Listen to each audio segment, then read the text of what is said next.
Hello. All right, we're going into episode 4, chapter 4.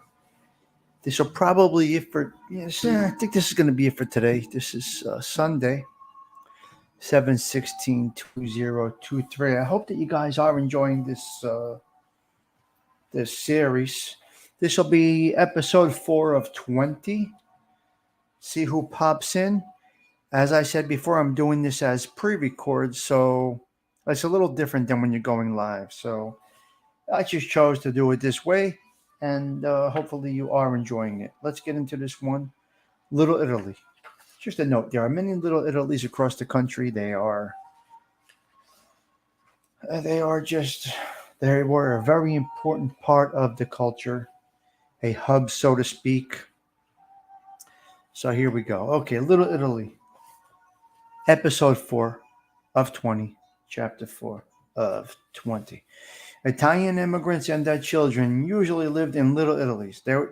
These were neighborhoods in cities or in industrial towns where the great majority of the people were from similar Italian backgrounds. These areas were considered the ghettos of their day. They were among the most run-down sections of the city. The specific name given to such Italian neighborhoods varied from city to city. Some of the more famous ones were East Harlem, Mulberry Street Bend in Manhattan, New York City, Federal Hill section of Providence, Rhode Island, the North End of Boston, Dago Hill in St. Louis, Murray Hill in Cleveland, and the area where my family is from, the Old First Ward in Newark, New Jersey. New Jersey's Little Italy. Okay. The typical Little Italy consisted of crowded tenement houses, which varied only in height and condition. 4, 5, and 6 stories high, the original brick of these buildings had been discolored and covered in grime and dirt. Until the 1930s, the apartments lacked private baths and central heating systems.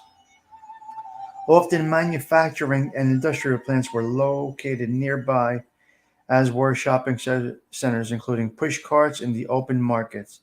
The neighborhoods were crowded with stores, loan offices, junkyards, funeral parlors, and churches.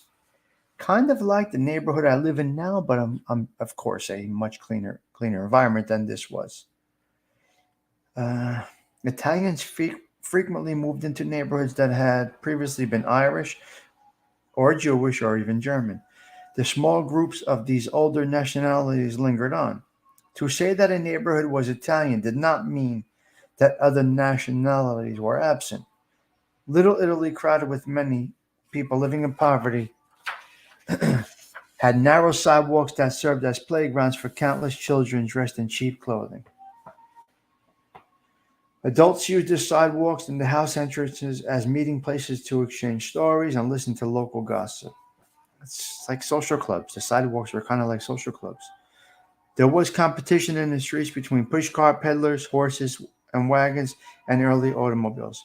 Before the automobile became widespread, youngsters use the streets to play ball games such as stickball and punchball.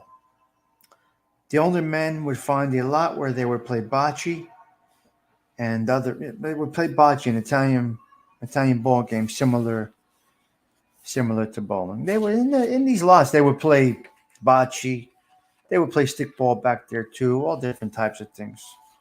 Although they were among the poorest in America, Italian Americans did not necessarily find it depressing to live in Little Italy. One former resident of East Harlem describes his neighborhood as one with people throbbing with life.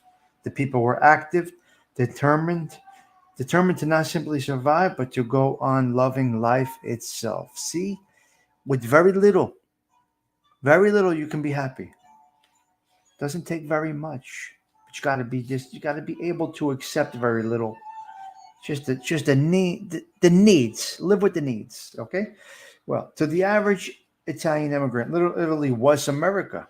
To live with and among people who dressed in familiar clothing, people who understand their language, and people who were not suspicious of them because they were foreign was a major importance. Yeah, the camaraderie, basically.